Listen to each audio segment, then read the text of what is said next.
right, so this semester, of course, me and Davis talked about divisibility test. We titled our presentation, The Theory of Mathematics Behind the Divisibility of Numbers, and of course, we were mentored by Dr. Kennedy. All right, so we're going to go right into what we're going to be talking about today. So, of course, we're going to be talking about a divisibility test, and we know that it's a quick way to determine if one number is divisible by another without full division. So, as educators, me and Davis chose this topic because we wanted a simple way to explain to our students division, and a lot of students struggle with learning division, especially long division, and even sometimes even shorter, simpler division. So we wanted to give them strategies or ways that we can teach them how to maybe come up with tricks or rules to determine if a number is divisible by another. And we will do that by looking at the integers 2 to 16. Of course, some of those numbers are going to be very, very simple, but we also have some of those complex numbers, which are 7, 11, and 13. All right, so some of the definitions that you'll see us saying, or some of the words just to keep in mind when you're looking at the definitions. We're going to talk about divisibility test, number theory, module math, trimming, and summing are the main two words you want to look out for. And those trimming means that basically we can look at a specific number and we can basically break it off to see if that number is going to be divisible by another number. So we would maybe like look at the last number, the first two numbers, etc. Summing, we're going to be basically using the sum of the digits, and if we're able to basically add all those number ups and see if that number is divisible by whatever divisibility rule we're looking for. That, and to add on to what she just said about that, trimming and summing are very useful in our paper and our research that we found, where trimming could be as easy as we trim off the last digit and see if it's even, where we for 2 is which we're about to talk about in just a second, or moving as complex as when we're trimming off of the whole number subtracted by 2 that is multiplied by the last digit with 7 and even 11 or 13. Trimming and summing could be as easy or simple as we make it, and also more complex in many different ways. Yeah. But as we look forward, we also talk about and use the division algorithm, which we talked about in class, which was very important moving forward, where mostly when we got to this idea where we needed to start to look more into what is the greatest common denominator or divisor, to where we could figure out if something is relatively prime or if the GCD of A and B is going to be equal to 1. So as we look forward to the next slide, we start to actually talk about that, where the property of something is the greatest common divisor if the two numbers is equal to 1, then what happens, and then we see as how that can be useful in our problem is we prove if A divides BC and the GCD of A and B is equal to 1, or they're relatively prime, then A is also going to divide C.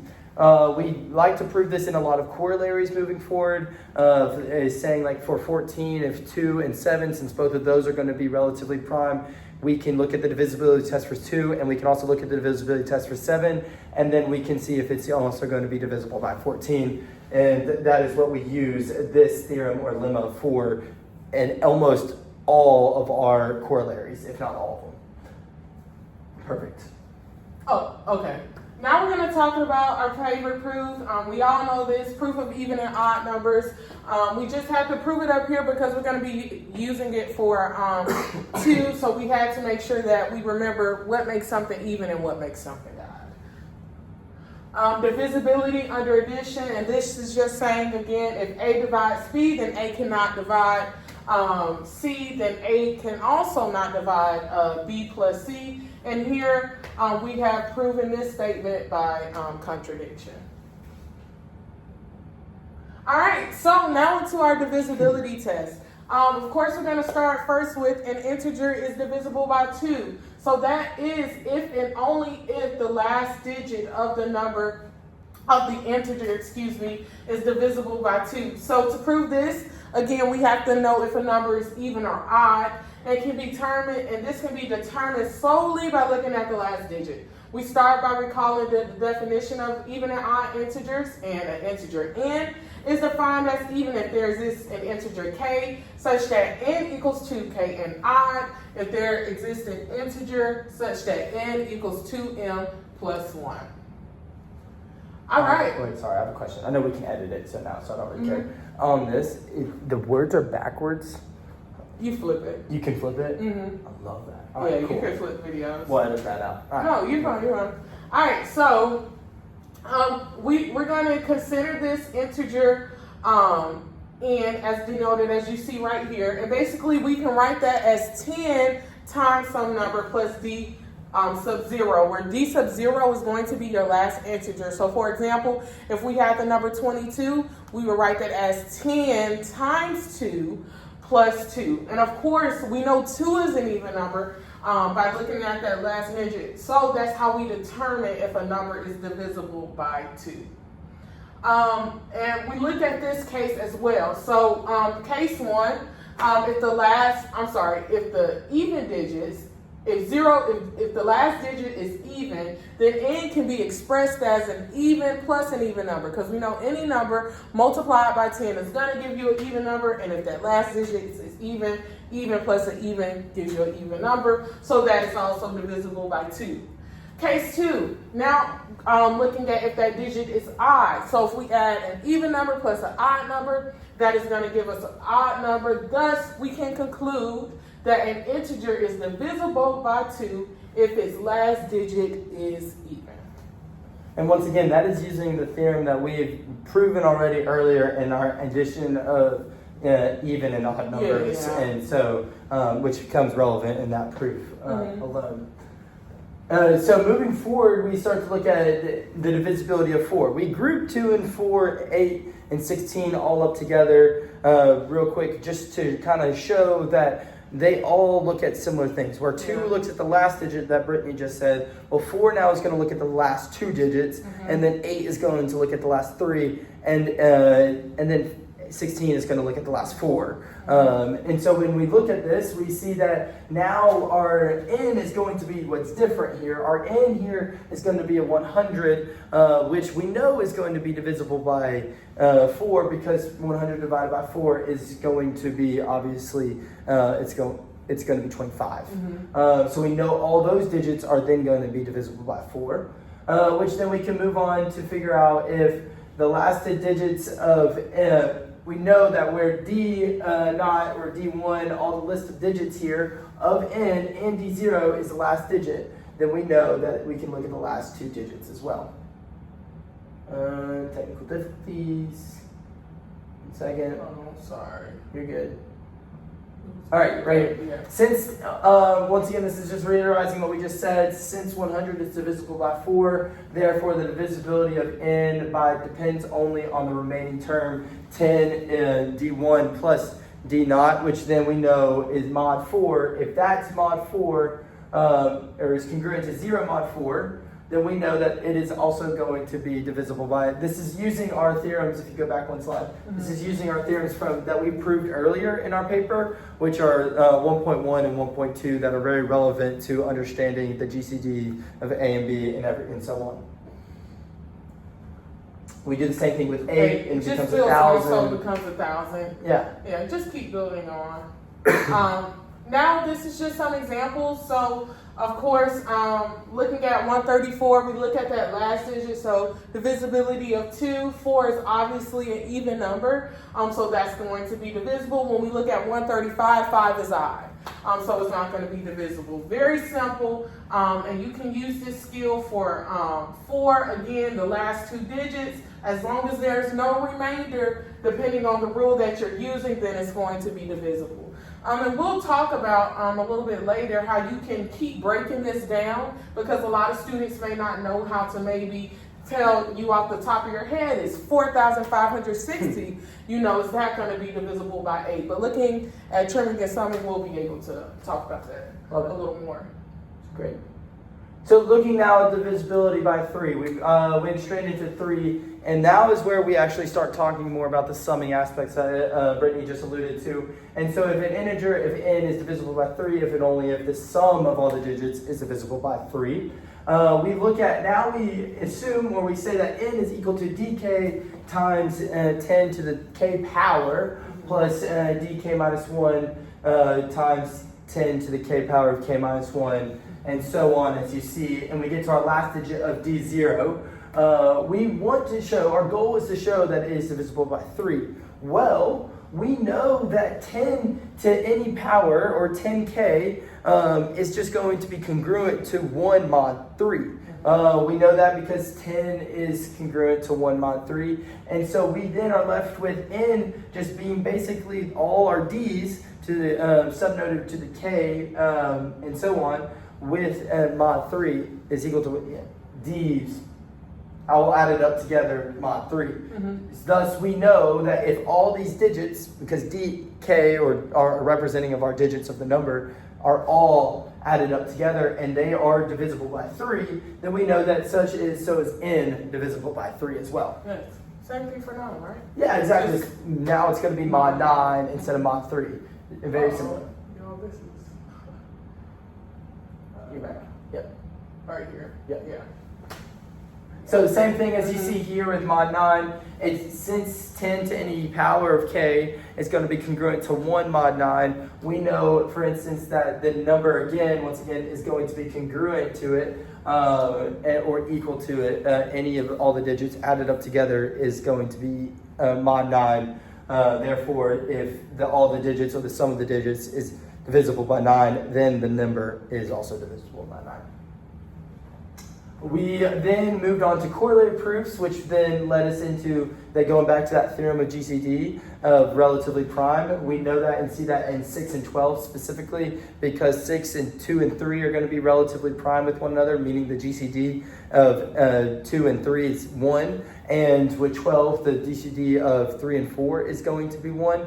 We know that therefore, if we just prove here is saying, if we just prove that it is also divisible by 2 and by 3, then it is going to be divisible by 6, and so forth. The same for 12. If it's divisible by 3 and by 4, because they're relatively prime, they are also going to be divisible by 12.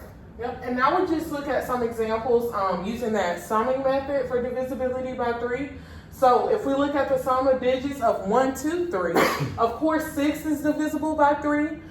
So that then says that 1, 2, 3 is going to be divisible by 3. Simple. 1, 2, 5, since 1, 2, 5 is 8, and 8 is not divisible by 3, therefore it's not. So that's just an example of summing.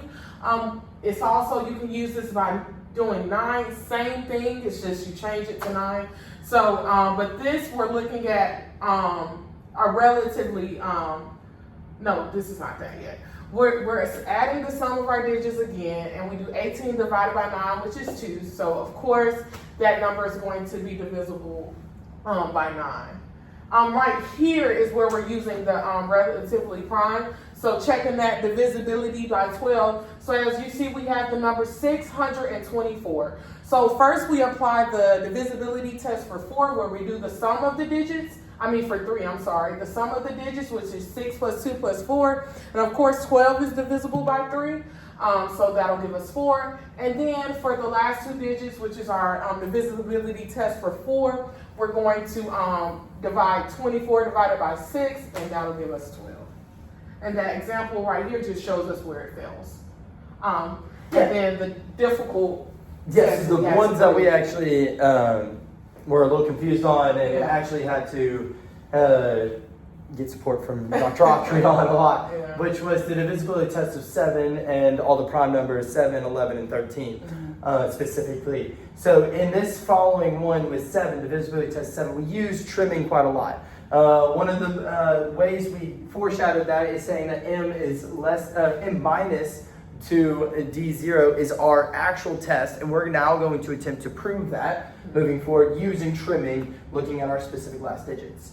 So clever enough, keep on going, one more. We said we let that n equals 10m plus d0. We've seen this before already in our thing, where our d0 or d0 is going to be greater than or equal to 0 and less than or equal to 9. But then the clever part is we need to get that minus 2 d0 somewhere. So as you see, we multiply negative 2 to the whole thing, both sides. Getting that this is going to be now negative 20 and this is going to be negative 2. And then we know, the clever thing here is that we know that negative 20 is actually going to be congruent to 1 mod 7, which then tells us, oh, so that means we can change this to 1 here, the negative 20, and then the rest is going to be mod 7 here. And since 2 and 7 have the GCD of 1, we see that n is actually, right here, just going to be the same thing as saying that this is going to be 0 mod 7, if and only if this last part right here is going to be, we can use that, if that is congruent to 0 mod 7, then we know that this is a way for us to find if the divisibility of a number is actually going to be 7. All right, so here's just an example using that trimment method. So just using what Davis talked about, we see that we can rewrite it as n equals 10 times some digit, 10 times the first part, and then examining the last digit. So we have 203, so we write that as 10 times 20 plus 3. Then we apply our trimming rule. So we subtract 20 minus 6. And of course, 14 is divisible by 7. So that relieves, that shows us that we have a remainder of 2. So of course, 203 is going to be divisible by 7. I love this, especially because as we look forward and to the divisibility test of 13, you can go ahead and move on to the next one. That actually just changes to a 9 instead of a 2. And we really use the same kind of process. We talk about that more in our paper. A lot of these proofs, we are just hitting the brief kind of thing of it, but we expand more moving forward into our paper a lot of times. For example, here, our corollaries for 14 and 15, similar to what we talked about earlier with 6 and 12, we were able to look at the GCD of these two numbers, 2 and 7, knowing that they are, their GCD is 1, or they're relatively prime. We can just, again, once to say if it's divisible by 2 and it's divisible by 7, then it's also by 14. Same thing for 15. We didn't talk about 5 and 10 and 15, but we've seen that every single time in our moving forward, growing up, we've seen if it's divisible by 5, it's either a 5 or a 0 at the end. Well, in our paper, we prove that. And once again, we prove it again. We used it here, saying that if it is a 15, if a number is divisible by 3, and it's divisible by 5, then we know therefore, since the GCD of 3 and 5 is 1, or they're relatively prime, we know that it is also going to be indivisible by 15. Yes. All right, well, that's the end of our presentation. So we hope that you learned some divisibility tests that you can teach to your fellow students, or maybe you just wanted to learn for yourself. We do appreciate you, Dr. Kennedy, for taking time to help us this semester. And I can't wait to see you guys at graduation. Yeah, seriously, thank y'all so much. And I hope you learned something about trimming and summing, as I know we both did. And yeah, absolutely. Thank y'all so much. Bye.